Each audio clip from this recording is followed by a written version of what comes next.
भिलवाड़ा रामधाम रामायण मंडल trust द्वारा श्री गीता जयंती महोत्सव का 23 नवंबर से 1 दिसंबर तक आयोजन किया जा रहा है, जिसमें जिसमें प्रतिदिन श्रीमद् गीता का पाठ और गीता पर प्रवचन के साथ ही कई कार्यक्रम आयोजित किए जा रहे हैं। श्रीमद् गीता का पाठ महामंडलेश्वर स्वामी श्री अनंत देव गिरी जी महाराज के द्वारा किया जा रहा है। आइए देखते हैं श्री महामंडलेश्वर स्वामी जी श्री अनंत देव गिरी जी महाराज के मुखारबिंद से श्रीमद् गीता पाठ और प्रवचन।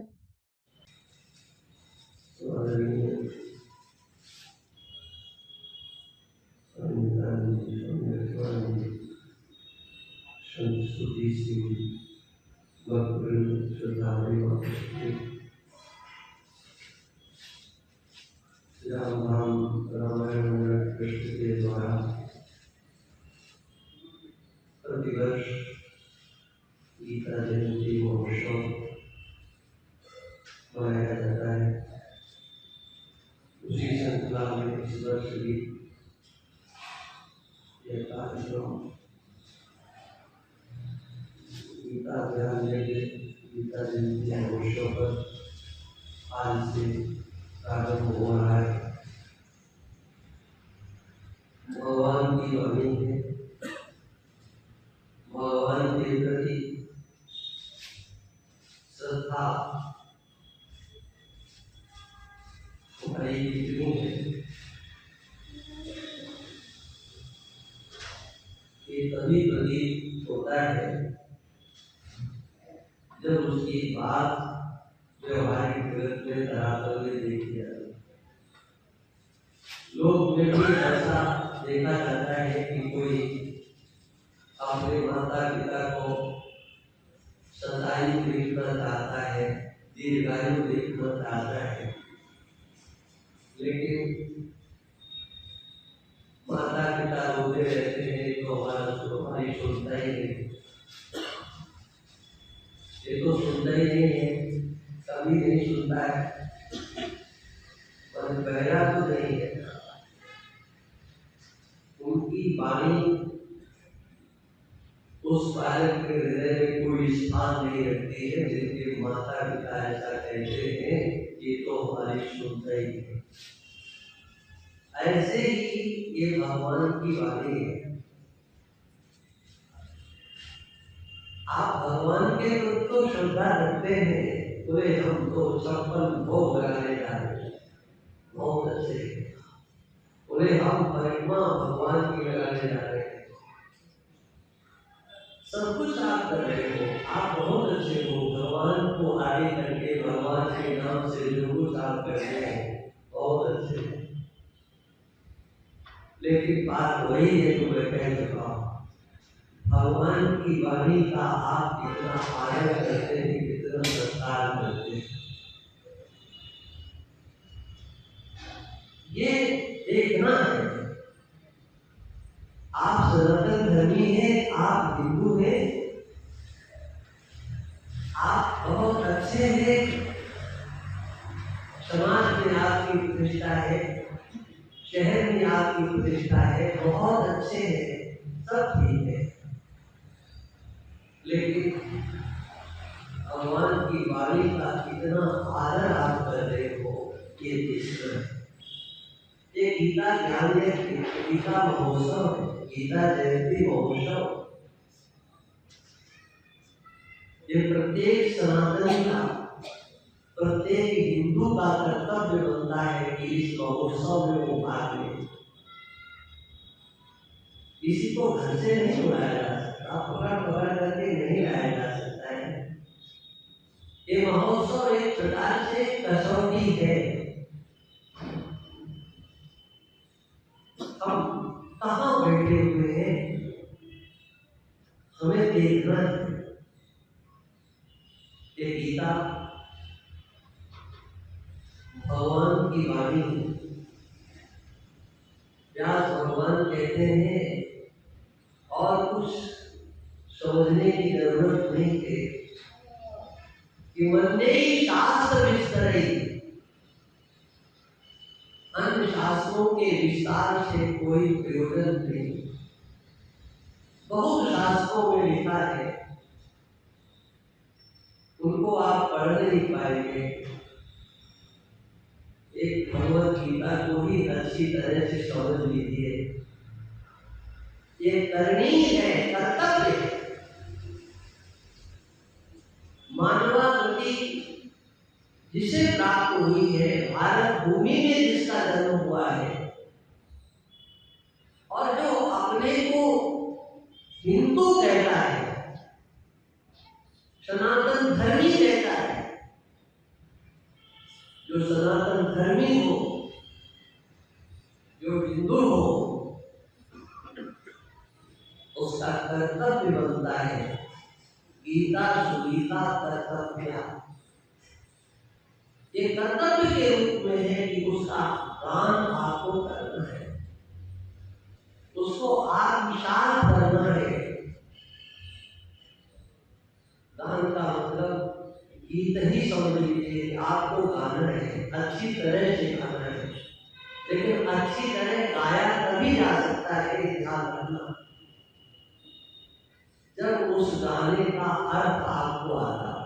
कोई गीत है और आपको पढ़ने के लिए दे दिया जाए, जब तक उसका शब्दार्थ, वाक्यार्थ, भावार्थ ये आपके अंतस में नहीं होगा तो आप नाटक कर सकते हो, कभी मुस्करा दिए, कभी ताएं गर्दन कर दी, कभी माएं गर्दन कर दी। लेकिन स्वाभाविक प्रसन्नता आपके अंतर में तभी आएगी जब आप उसके अर्थ को समझ करके पढ़ेंगे। भाव तभी आपका बनेगा जब आप उसे समझने की चेष्टा करेंगे। पाठ करना बहुत अच्छा है, जितना बन सके पाठ करना चाहिए। अभी अभिषेक जी बता रहे 5 साल हो गए, हम तो याद नहीं, 5 साल हो गए होंगे। चातुर्मास से एक गीता का पाठ यहाँ प्रारंभ हुआ था और हमारे कुछ सज्जनों ने प्रतिदिन एक पाठ प्रारंभ किया। वो सब धन्यवाद के पात्र है जो एक नियम ले लेते हैं और उसका निर्वाह करते हैं।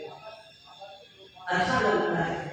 बोले हमारे यहाँ गीता का पाठ होता है, बहुत अच्छा लगता है। लेकिन आप सम्मिलित होते होंगे, आप उपस्थित होते होंगे, उपस्थित होना चाहिए। वो केवल एक व्यक्ति का या 4 व्यक्ति का या 10 व्यक्ति का कार्य नहीं है, ये सबका कार्य है। एक सामूहिक जो आवाज होती है उसमें बहुत शक्ति होती है। एक व्यक्ति यहाँ बैठ करके गीता का पाठ करे, 10 पाठ करे और पूरा हॉल खचाखच भरा हो और सब गीता का पाठ करे, वो सामूहिक, उसमें बहुत शक्ति होती है। सामूहिक प्रार्थना हो, सामूहिक संकीर्तन हो, ये इसका एक अपना फल होता है, ये उसकी अपनी महिमा होती है। इसलिए ये भगवत गीता और गीता महोत्सव, इसमें आप अधिक से अधिक उपस्थित हो। देखो हमारा काम तो है बोलना, 4 लोग होंगे तब भी हम वही बोले और 40 होंगे तब भी हम वही बोले। जब देख लेंगे कि भाई अच्छा इधर की कुर्सी खाली पड़ी, इधर की कम आए, इधर की ज्यादा है, तो मन में लगेगा बोलने की जब धारा चलेगी तो ना कुर्सी दिखाई पड़ती है और ना और कुछ, केवल एक धारा चलती है। आएंगे अच्छा लगेगा, आपको भी अच्छा लगेगा, हमको भी अच्छा लगेगा। एक सज्जनों का समूह एकत्रित होकर के जब इसमें भाग लेता है तो श्रोता और वक्ता सबको आनंद आता है। श्रोताओं को भी लगता है इतनी संख्या, हम लोग इतने थे, वक्ता को भी लगता है कि हाँ इतनी संख्या बहुत अच्छा है। एक वक्ता के लिए उत्साहवर्धन का कार्य होता है, लेकिन अब जहाँ उत्साहवर्धन नहीं हो वहाँ तो नाव को चलाना है, 4 बैठे हो तब भी देना है और 20 बैठे हो तब भी उसको उतनी मेहनत पड़ना है। 400 हो गए तो हमारी कोई मदद करेगा क्या? कोई हमारी तो मदद करने वाला है, कोई मदद नहीं करेगा। 40 होंगे, 4 होंगे, कोई मदद नहीं करेगा, लेकिन एक उत्साहवर्धन मात्र होता है। इसलिए सभी का ये धर्म और कर्तव्य बन जाता है कि जो यहाँ पर है वो थोड़ा थोड़ा प्रयास करें, अपने स्वजनों को, संबंधियों को, इष्ट मित्रों को अधिक से अधिक संख्या में लेकर के आए। हमारी मदद के लिए नहीं, आप अपने उत्साहवर्धन के लिए जब यहाँ से आप जाएंगे, इतनी कुर्सी यहाँ की खाली पड़ी थी, इधर के तो लोग आए थे, वो तो आया ही नहीं। हमसे ज्यादा निराशा तो जो सुनने के लिए आएंगे ना, उनको लगेगी कि हमें ऐसा तो ठीक नहीं लगता कि राम धाम में कार्यक्रम होता है और राम धाम के लोग आते नहीं है, और फलाना नहीं आया और ठिकाना नहीं आया। लिस्ट बनाने से अच्छा है क्या कि आप यत्न कीजिए, लोगों को फोन करके बुलाइए, आग्रह कीजिए, अरे भाई आपके बिना तो भागवत में ऐसा लिखा है, भागवत के महात्म में ऐसा लिखा है, बोले भाई देखो आप कथा करा रहे हो तो आप जो है सबसे कहो, अरे भाई आपके बिना तो इस कथा पंडाल की शोभा ही नहीं हो सकती है, आपके बिना तुम्हें पंडाल सुना सुना रहेगा, अच्छा नहीं लगता है, आपको पालाना है, अरे साथ में नहीं आ सकते हो तो कम से कम एक ही दिन आओ, 1 घंटे के लिए आओ, लेकिन आपको अब बताओ इतनी कथा सुनने के लिए इतने हाथ क्यों जोड़ना? अरे जोड़ना इसलिए कि आ गया कहीं और उसके कोई पूर्ण प्रारब्ध जागृत हो गए और कोई अच्छी बात उसके दिमाग में उस समय चली गई, तो वो अपना कल्याण के करने वाले मार्ग का एक ग्रहण करके उस पर चल करके अपना कल्याण कर सकता है। इसलिए भाई इसमें भी कोई संकोच नहीं करना चाहिए कि आप हम ही क्यों बुलाएं सबको, हमने कह दिया, नहीं, आप आग्रह कीजिए, आप उनको ला करके यहाँ पर, यही नहीं मैं सभी कार्यक्रमों की ये बात कह रहा हूँ, स्वाभाविक रूप से देखो ये जो ज्ञान यज्ञ है, ये ज्ञान यज्ञ है, ज्ञान तो आपके पास में है, जो आप यहाँ बैठे हो कोई अज्ञानी नहीं हो, आपके पास में ज्ञान है, जब ज्ञान है तभी आपको ज्ञान दिया जाए, यदि ज्ञान नहीं है तो हम आपको क्या दे सकते? ज्ञान की चर्चा हम तभी कर पाएंगे जब हमको पता होगा कि अगला समझ रहा है, नहीं? इसलिए ज्ञान का अभाव आपके पास में नहीं है, ज्ञान आपके पास में है।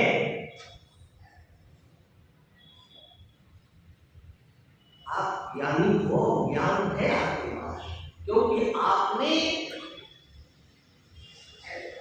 जाने कितनों का ज्ञान ग्रहण किया, किसके बल पर ज्ञान था तब ना। अरे काथा का सीखा आपने, कबूतर वाला का माना, जब आपके पास कबूतर का समझने का ज्ञान था, बुद्धि थी आपके पास, आप प्रोफेसर बने, आप डॉक्टर बने, आप इंजीनियर बने, कब बने? जब आपके पास वो ज्ञान ग्रहण करने की सामर्थ्य थी, लेकिन आप दुरुपयोग करने लग जाओ, वो एक अलग चीज। ज्ञान तो आपको दिया गया कुछ करने के लिए और कर कुछ रहे हो। हाँ, ऐसा भी होगा कि चाहे जितना अच्छा ज्ञान ले लो, अभी आप लोग सुन रहे हो ना अखबारों में, समाचारों में,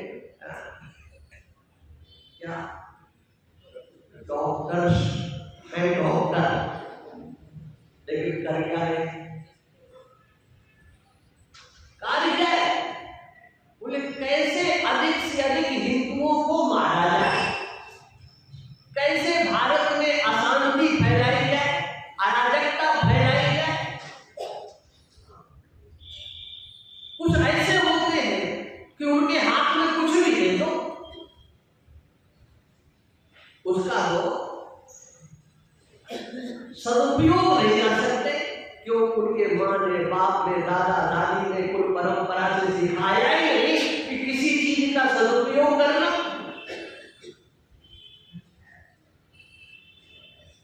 वो नहीं कर सकते। हमारे देश के प्रधानमंत्री कहते हैं कि जो है एक हाथ में कुरान हो, एक हाथ में कंप्यूटर हो। अरे कुछ भी पकड़ा दो उनको, उस कंप्यूटर से भी बम कैसे बनाया जाता है वो नहीं जाने, कैसे उसका प्रयोग किया जाए, परमाणु कैसे बनाया जाए, जहाज कैसे फैलाया जाए,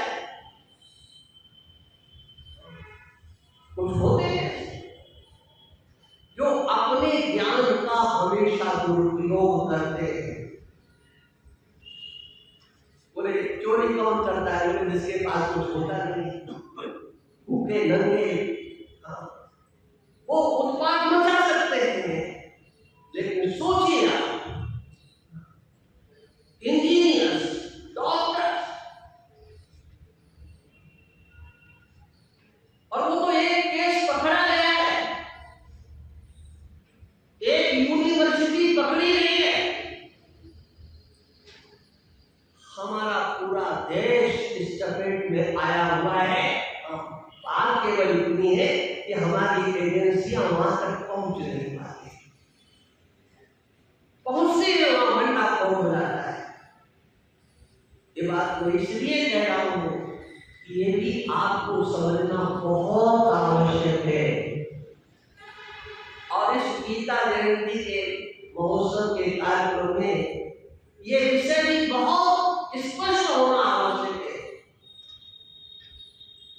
कि आपका कर्तव्य क्या है, आपका धर्म क्या है, आप चाहते क्या, आपका लक्ष्य क्या है। पहले यही निश्चय हो कि आप हैं क्या, आपने अपने को समझा क्या है। इसलिए आवश्यकता है इस विषय को भी। आप कहें गीता जयंती के उसमें तो गीता की बात, हम गीता की बात कर रहे हैं, गीता के बाहर की बात नहीं कर रहे। ये भगवत गीता का प्रादुर्भाव क्यों हुआ, किस कारण से हुआ, भगवान को ये गीता क्यों सुनानी पड़ी?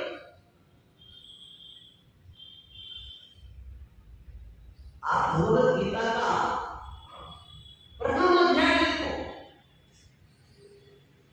उसमें मूल विषय क्या है, भगवान को ये गीता क्यों सुनानी पड़ी? क्या भगवान गीता सुनाने के लिए आए थे? भगवान तो अर्जुन की इच्छा को पूर्ण करने के लिए कि प्रभु आप मेरा रथ हाँक दीजिए, भगवान से अर्जुन ने प्रार्थना की थी। वो कथा आपने सुनी है, पहले ही हम सुना दी। दुर्योधन और अर्जुन दोनों जाते हैं मांगने के लिए, मदद करो, हमारा दोनों का युद्ध होने जा रहा है, आप मदद कीजिए। भगवान ने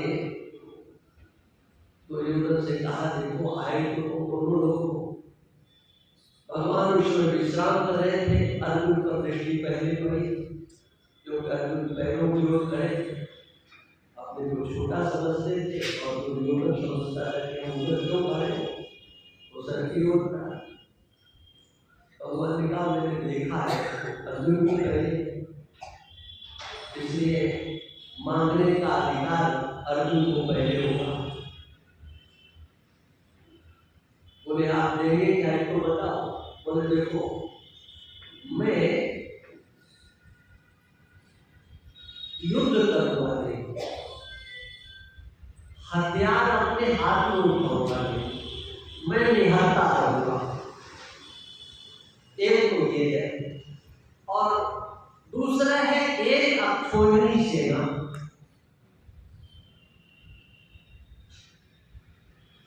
ये दो चीजें देने हुए हैं, लेकिन अर्जुन पहले मांगेगा कि क्या चाहिए। तो अर्जुन ने कहा कि हमें तो आप। दुर्योधन ने कहा, बस हो गया,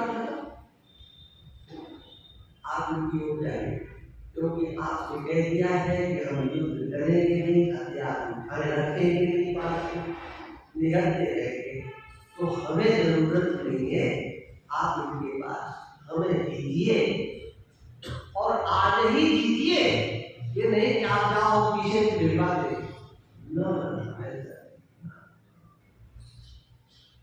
आप आदेश कीजिए। और दुर्योधन प्रसन्न होकर के एक अक्षौणी सेना लेकर के द्वारका से हस्तिनापुर के लिए प्रस्थान कर गया। अब भगवान ने अर्जुन से कहा, तुम गौर सुनना, मेरे मुद्दों का मैंने कह दिया। तो मूल बात, वैसे तो विषय बहुत है वहां पर। अर्जुन ने कहा कि युद्ध तो मैं अकेले नहीं सकता हूं, मुझे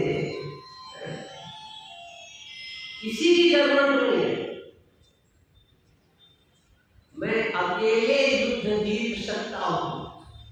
कैसे जीत सकते हो? बोले जैसे आप सब पर विजय करने की सामर्थ्य अकेले रखते हो, ऐसे ये अर्जुन भी सबके ऊपर विजय करने में अकेला समर्थ है।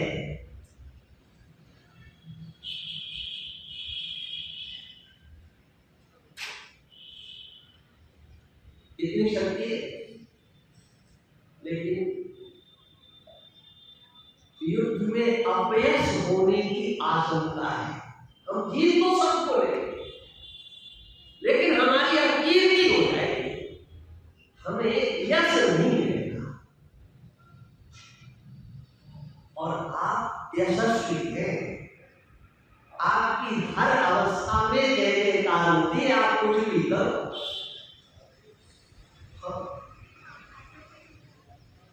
ये इतिहास है भगवान कृष्ण के जीवन का कि उन्होंने कुछ भी किया, लेकिन जय जयकार पीठ दिखाकर के भागने वाले के कहीं मंदिर नहीं बने, लेकिन मंदिर बना है, जयकारा लगता है, रणछोड़राय भगवान की जय। कितने बहादुर हैं, बोले मैदान छोड़ करके भागे, भगवान है लेकिन मैदान छोड़ करके भागे। अब सोचिए, तो अर्जुन ने कहा कि जहां आप खड़े हो जाते हो वहां कीर्ति को अपने आप आती है, यश अपने आप। और मैं केवल यश चाहता हूं, इस युद्ध को तो अकेले जीत लूंगा।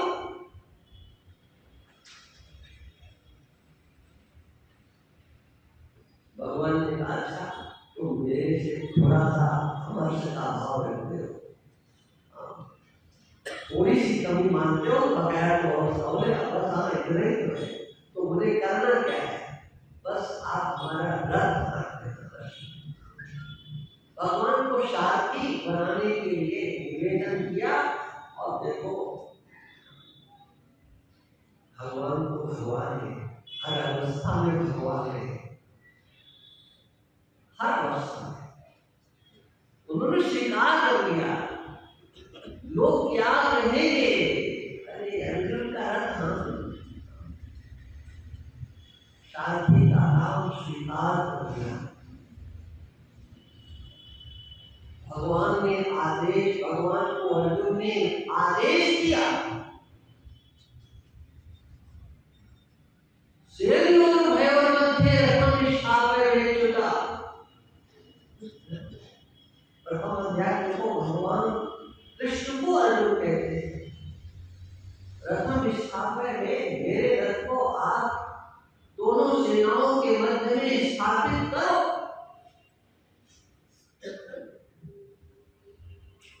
और भगवान आज्ञा का पालन करते हैं। भगवान ने कहा, देख लो, तुम देखना चाहते हैं किससे किससे युद्ध करना पड़ेगा। अर्जुन के अंतर में धृतराष्ट्र पुत्रों के प्रति बड़ा आक्रोश, लेकिन जब दोनों सेनाओं के मध्य में खड़े होकर के अर्जुन ने देखा तो अर्जुन की स्थिति बदल गई। अर्जुन अभी थोड़ी देर पहले भगवान को कह रहे थे, मैं उन्हें देखना चाहता सरदार कौन कौन है, कौन कौन धृतराष्ट्र के पुत्रों को विजय दिलाने वाले हैं, अब उनको नहीं देख रहे हैं। अब देख रहे हैं कि अब ये क्या हो रहा है। धृतराष्ट्र पुत्रों को भी नहीं, अब उनकी दृष्टि जा रही है अपने स्वजनों पर, संबंधियों पर।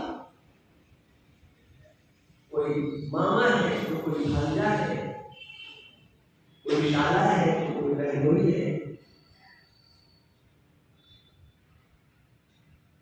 कितने संबंधी, पितामह भीष्म है, आचार्य द्रोण है, आचार्य कृपाचार्य है।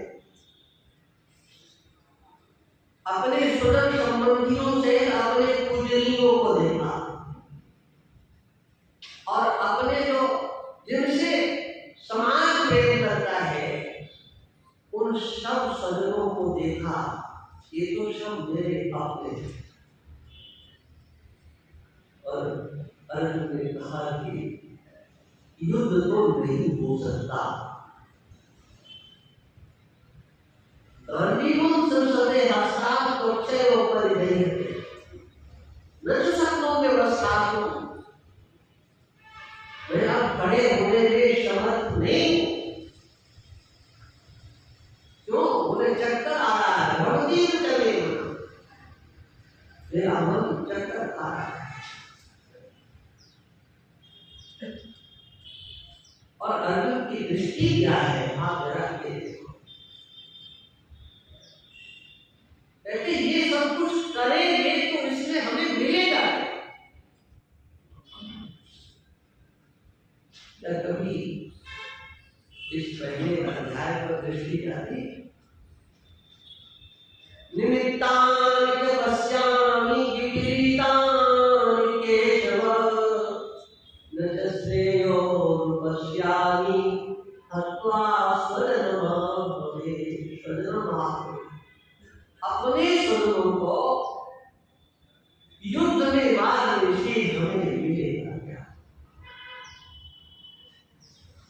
न च श्रेयो पश्यामि, मैं अपना कल्याण नहीं देखता हूं। अर्जुन के अंतस्थ में एक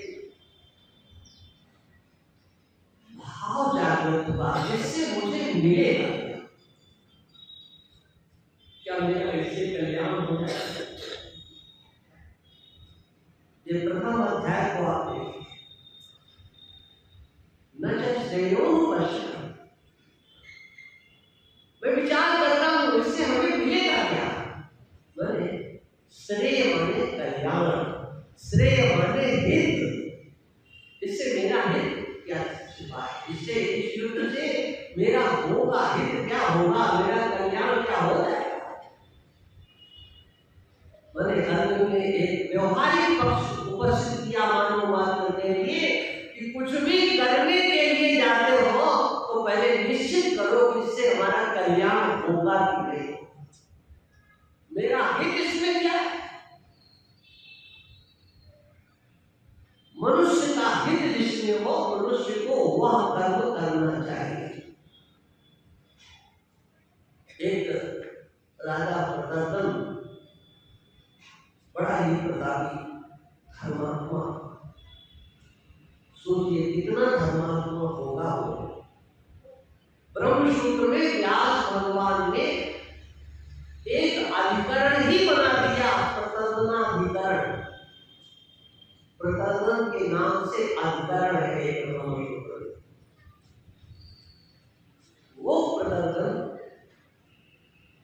अपने अस्त्र शस्त्रों से सुसज्जित होकर के स्वर्ग लोक में इंद्र के सामने जाकर के खड़ा हो गए। कितना उसमें तपस्या का बल होगा। आपने पुराणों में कथा सुनी होगी कि कोई शरीर जा नहीं सकता, एक जाने की सोच रहा था, नहीं जाने दिया। विश्वामित्र ने कहा चल तेरे को भेजता हूं। उसने कहा लोगों ने डरता नहीं दिया, नहीं। लेकिन ये कितना प्रतापी होगा आशीर्वाद लिए बिना, किसी के कृपा का अवलंबन लिए बिना वो अपने तेज से, अपने शक्ति से इंद्र के सामने जाकर के खड़ा हो गया। ये कहां से आ गया? बताओ कहां से आया? मर्द को क्यों आए? हो मैं आपसे युद्ध करने के लिए आया।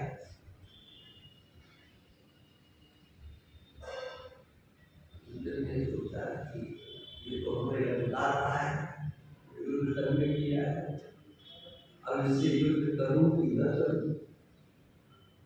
ये तो कह रहा मैं युद्ध करने के लिए आया हूं, आप मेरे से युद्ध करने को तैयार हो। इंद्र ने बुद्धिमानी से उससे कहा, बुद्धिमानी पूर्वक उससे बात की और यह सोच करके कि मान लीजिए अगर मैं जीत गया तो लोग क्या कहेंगे, किसको हराया? लोग का राजा आया था, उसको हराया। और अगर कहीं नहीं आ गया तो दोनों प्रकार से कुछ हाथ लगने वाला है, इसलिए इसे टालो। इस तरह प्रदर्शन की प्रशंसा की और कहा कि आप मेरे से मांग लो, जो चाहो सो मांगो। प्रदर्शन को कहा नहीं, मेरे पास सब कुछ है, मैं राजा हूं, चक्रवर्ती सम्राट हूं, नहीं आपको मांगो। तो प्रदर्शन ने कहा कि जिससे मनुष्यों का जिसमें हित हो, उसने अपनी बात नहीं की, उसने कहा मनुष्य मात्र का जिसमें हित हो वो आप बोलो। तो इंद्र ने कहा कि मनुष्यों की बात क्यों करते, तुम अपनी बात करो, अपनी बात करो मेरे साथ। तो उसने कहा कि व्यक्ति साथ क्या करे, भाई बंद कर दो।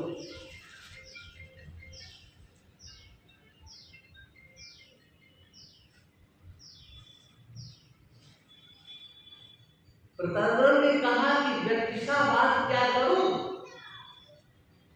बात ध्यान देना, मैंने ये कहा है कि मनुष्यों का जिसमें हित हो, तो मनुष्यों के हित के लिए आपके पास कुछ है ही नहीं, तो मैं भी तो मनुष्य हूं, तो मेरे लिए क्या हो सकता है? मैं अगर इसमें कितनी बड़ी दार्शनिकता है समझो। मनुष्यों का जिसमें हित हो उसने बताना। इंद्र ने कहा नहीं, तुम अपनी व्यक्तिगत बात करो। तो उसने कहा कि फिर तो आपके पास हमें देने के लिए कुछ है ही नहीं,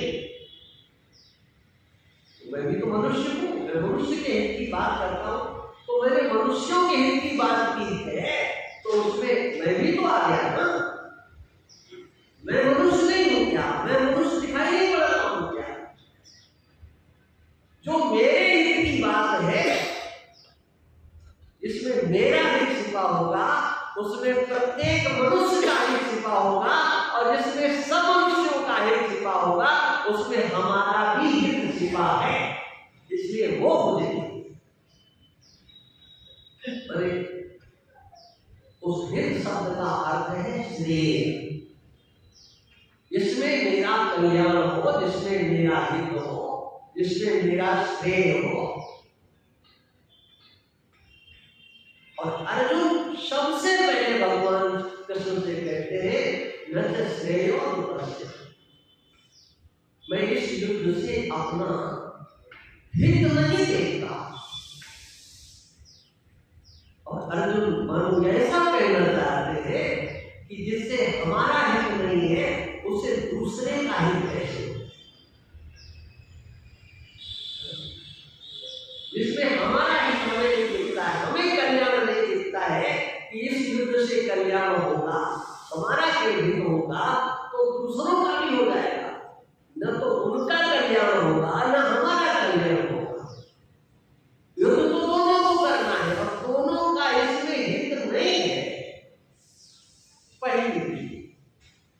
युद्ध में हित नहीं है। और फिर एक सार्वभौम दृष्टि अर्जुन की जाती है, युद्ध होगा तो हमारा सनातन कुल परंपरा का जो स्वरूप है वो विकृत हो जाएगा, हमारा धर्म नष्ट हो जाएगा।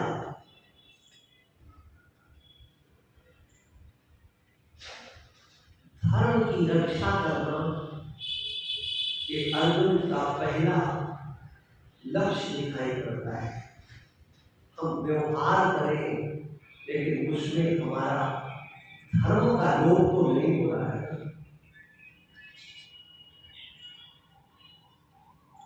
किसी भी प्रकार का कोई अहित व्यक्ति का तभी होता है जब वह अपने धर्म का त्याग करता है। हमारा वंश नष्ट होगा तो केवल वंश नहीं नष्ट नहीं होगा, कुलक्षय प्रणश्यन्ति कुल धर्माः सनातनः। हमारा कुल धर्म नष्ट होगा। वो हमारा कुल धर्म कब का है? वो सनातन धर्म है। वंश परंपरा कोई हमारी एक दो दिन की नहीं है। कुल धर्मांश शाश्वताः, ये वंश परंपरा कुल परंपरा ये हमारी शाश्वत है, एक दो दिन की नहीं। कोई ये कहते हैं कि अमुक के द्वारा ये वंश परंपरा चलाई गई है, वर्ण व्यवस्था चलाई गई है, ये परंपराएं तो सनातन है। जब से ये सृष्टि हुई है तब से ये परंपरा है। आज आवाजें उठती है, तो बस एक हो जाओ, सब एक हो जाओ। क्या इस व्यवस्था को मिटा करके एक हो जाए? इस व्यवस्था को अलग करके इसको गंगा जी में प्रवाहित करके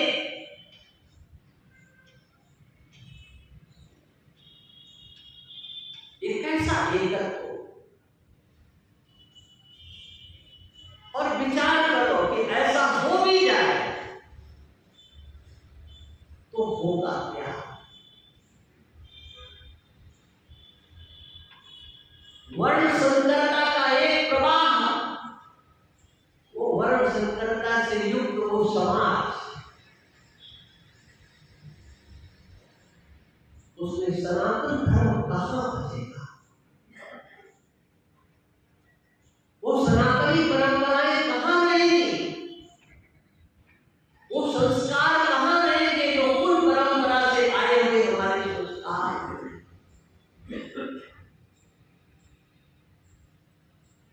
जाति जन्म से मानी जाएगी, कर्म से मानी जाए। जन्म से क्या जाति होती है? जाति तो कर्म से होना चाहिए। अच्छी बात है, होना चाहिए, बिल्कुल कर्म से होना चाहिए। ये बहुत गहन विषय है कि जन्मना जाति मानी जाए कि कर्मना जाति मानी जाए। जरा विचार करो, अच्छा क्या है?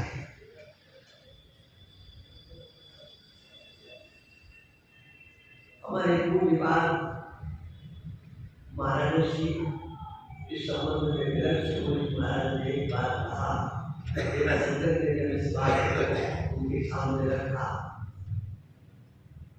कर्म की प्रधानता, कर्म ऐसा कर्म वैसा करते हैं। महाराज ऋषि ने उनसे कहा कि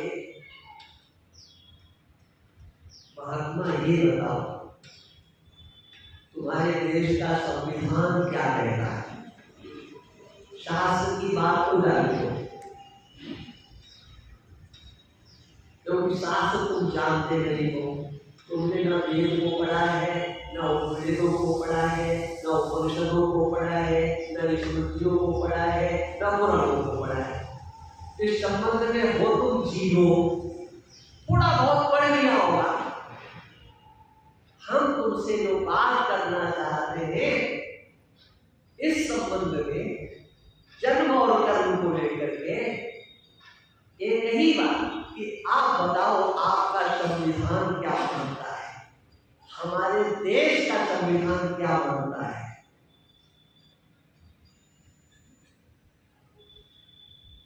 जन्म से मानता है कि कर्म से मानता है?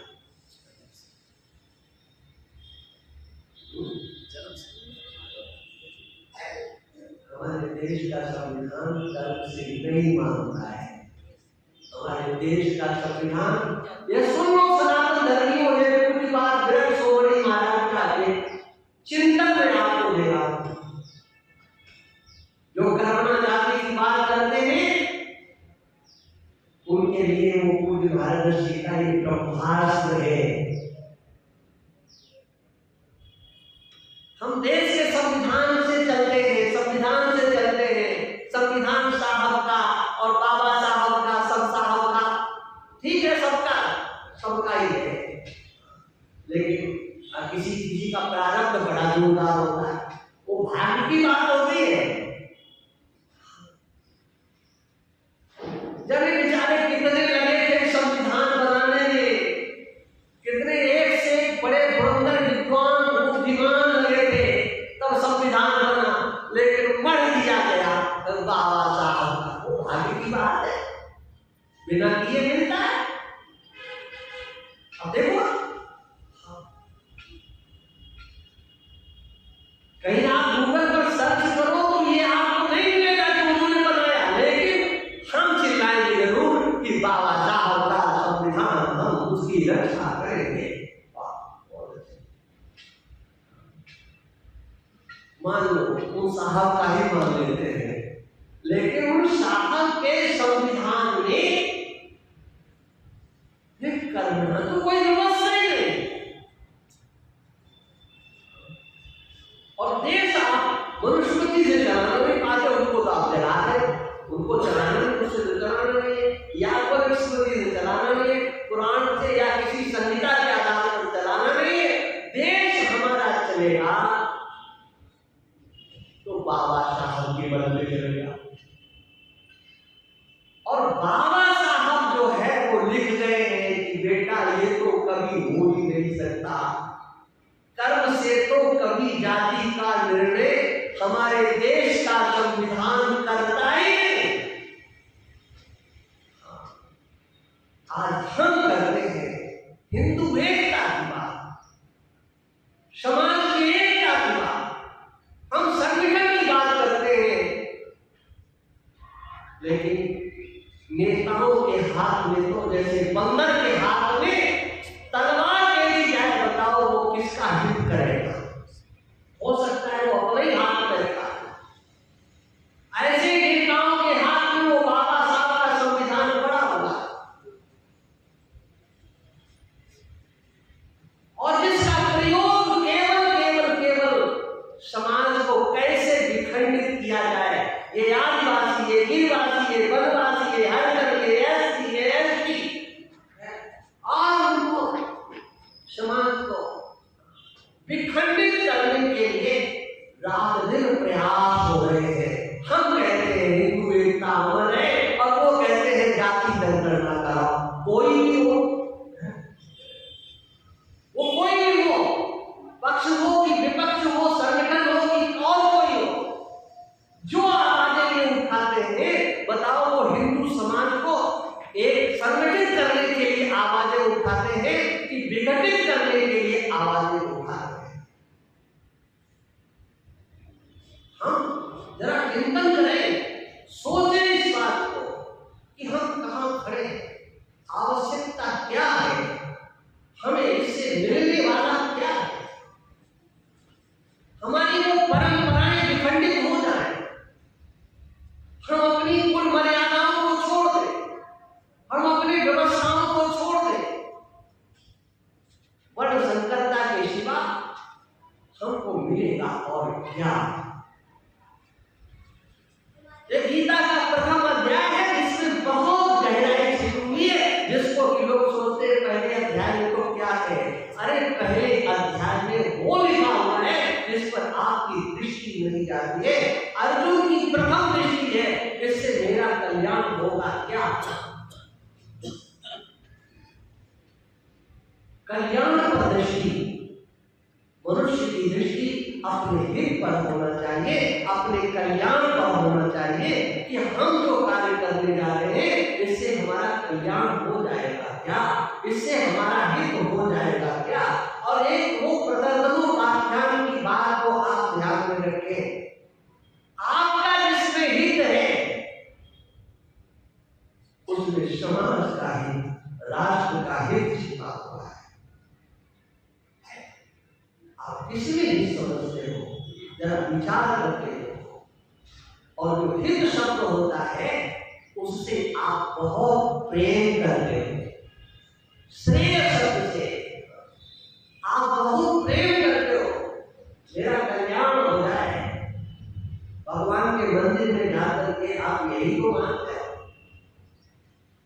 महात्माओं के पास जाते हो, कहीं पर भी जाकर के नाम रगड़ते हो, उसका नाम मंदिर हो और चाहे मजार हो, ये हिंदू है क्या, ये अपने कल्याण के लिए कहीं भी नाम रगड़ सकता है।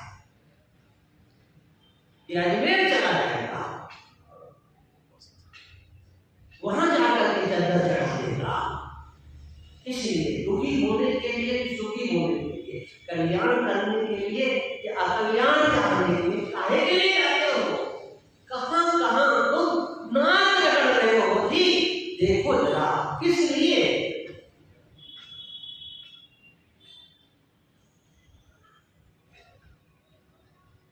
मेरा कल्याण हो, कल्याण हो।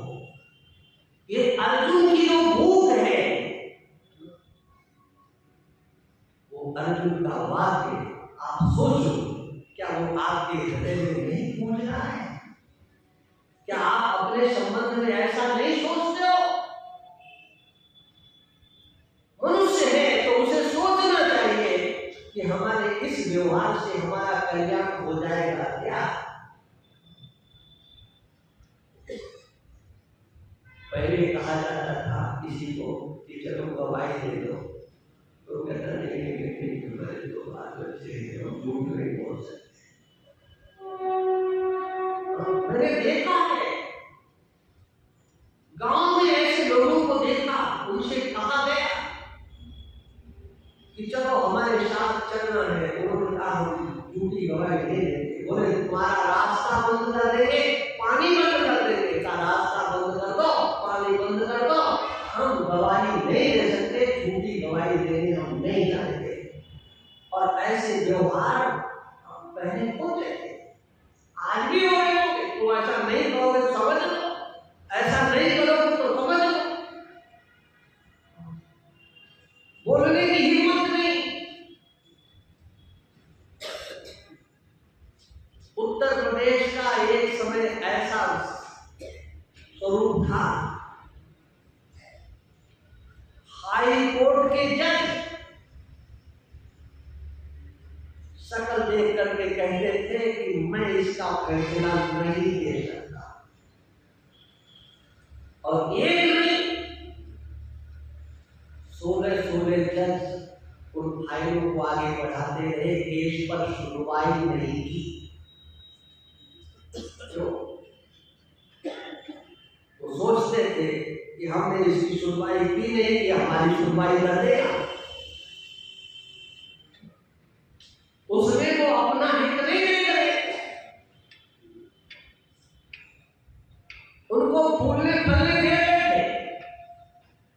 उन आतंकवादियों को, उन दुर्गाम अपराधियों को सत्य बोलने की हिम्मत नहीं पड़ती। सत्य अरे बोलने की कोई बोल भी दे, लेकिन सुनने की भी तो हिम्मत नहीं पड़ती है, बल्कि लोग आ जाता है आप मत बोलो, सच बता रहे ऐसा होता है। हम कहीं ये हमारा कई तरह का अनुभव है, कहीं हम बोलने के लिए खड़े होते तो सब लोग पहले हमें बोलना शुरू नहीं करते और पहले तो कोई सवाल नहीं होता, हम उठते हैं और ये बोलना देखो ठीक है, कुछ ऐसा नहीं बोल रहा। अरे भाई मैं सत्य ही बोलने जा रहा हूँ, लेकिन वो सत्य भी ऐसा कड़वा होता है, होता तो सच है, बिल्कुल सच्ची बात होती है। एक जगह तो मैं व्याख्यान करने के लिए खड़ा हुआ, वो बता रहा हूँ, अब उनको क्या पता था मुझे क्या बोलना, लेकिन उन्होंने पहले से ट्रेनिंग दे रखी थी कि जब कोई ऐसी बात आए तो आवाज को मिला। वो हमारे पूरे व्याख्यान में बेचारे आवाज ही यूज करते रहे, और कुछ नहीं हुआ। वो तो दूसरे लोग थे जो मोबाइल से कर रहे तो उसको कुछ नहीं कर पाए, लेकिन उन्होंने अपनी जाना आवाज आई, बोले ये तो ठीक नहीं, ये तो ठीक नहीं। वो हमारे व्याख्यान को ही इस चक्कर में पड़े रहे कि ये पूरा का पूरा रिकॉर्ड ना हो जाए, नहीं तो फिर ये सत्य है, सत्य है। एक तो सत्य बोलना और फिर सत्य सुनना। बोले नहीं नहीं, अभी इस समय दवाई नहीं देता है, अभी समय ऐसा है वैसा है। अरे सत्य बोलने के लिए भी समय की आवश्यकता होती है क्या? सत्य तो सत्य होता है, सुनने की हिम्मत रखो। हो सकता है तुम्हारे विरोध में वो बात जा रही हो, लेकिन आज में अपना अहित दिखता हो, किंतु सत्य तो सत्य ही है। ये सत्य, पहले लोग सत्य का वर्ण करते थे कि हम झूठ इसलिए नहीं बोलेंगे, इसमें हमारा अहित छिपा हुआ है, हमारे बाल बच्चे हम कैसे झूठ बोले। लेकिन आज कहा जाता है सत्य बोलो, बोले हम परिवार वाले हैं। हमारा बताओ किसके लिए झूठ बोल रहे हो, और उस झूठ से तुम अपना हित चाहते हो या अपने परिवार का हित चाहते हो या समाज का हित चाहते हो या राष्ट्र का हित चाहते हो। इसलिए धर्म की बात हमारे जीवन में प्रतिष्ठित हो, हमारे व्यवहार में प्रतिष्ठित हो, अपने कल्याण को आगे करके हम व्यवहार करें। ये भगवत गीता का प्रथम अध्याय। हम और की ओर नहीं देखें, हमारी वंश परंपरा क्या है, हमारी कुल परंपरा क्या है, और जहां ये नहीं देखा जाता है वहां आज के माँ बाप रोते हुए दिखाई देते हैं। हमारा लड़का नहीं सुनता, हमारी लड़की नहीं सुनती, लड़का वहां चला गया, लड़की वहां चली गई। तो अरे तुम्हारे अंदर धर्म की प्रतिष्ठा नहीं, तुमने अपने संतान को, चाहे वो लड़का हो चाहे लड़की हो, उसे अच्छे संस्कार, धर्म के संस्कार नहीं दिए, धर्म में प्रेम करना नहीं सिखाया, आपने तो उसको पाखंड समझा। हमारे छोटे छोटे कार्य वो हमारी नींव को मजबूत करने वाले। इसलिए पहला अध्याय इस बात को अर्जुन के रूप से भगवान के सामने रखा गया, क्या इसमें हमारा हित है क्या? स्वधर्म का पालन करना, स्वधर्म पर चलना, ये हमारा मुख्य विषय होना चाहिए। ये व्यवहारिक पक्ष है। ज्ञान आपका बहुत अच्छा है, आप बहुत बड़े ज्ञानी हो, लेकिन ध्यान रखना, यदि धरातल पर मानवता से शून्य आपका आचरण है तो ध्यान रखना, उस ज्ञान से न आपका कल्याण होने वाला है और न समाज का कल्याण होने वाला है, न राष्ट्र का कल्याण होने वाला है। इसलिए भाई अब आगे की चर्चा चलती रहेगी। धर्म की अधर्म का कर्णों में विश्व का गौ माता की गौ हत्या सनातन धर्म की